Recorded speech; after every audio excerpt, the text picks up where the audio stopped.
Hello friends, now to solve this expression we follow the BODMAS rule. BODMAS rule says first we solve brackets, small brackets, curly bracket, then square bracket. O stands for of we convert into multiplication, square roots, cube roots and exponents. Under the O we can solve.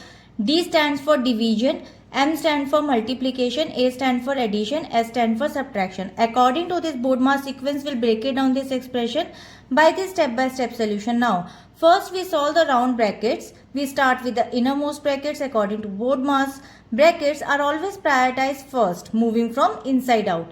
Now, first we add the digits 9 plus 7 is equal to 16. Now the expression becomes 50 minus curly brackets 3 multiplied by 16. Now bracket off. Second step, we solve the curly brackets. Next we simplify the expression inside the curly braces. We do this because curly braces represent the next level of grouping after the round brackets are cleared.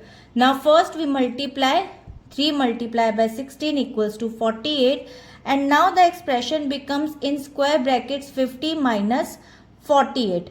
Now the third step, we solve the square brackets. Finally step to solve the operations within the square brackets to get the final value.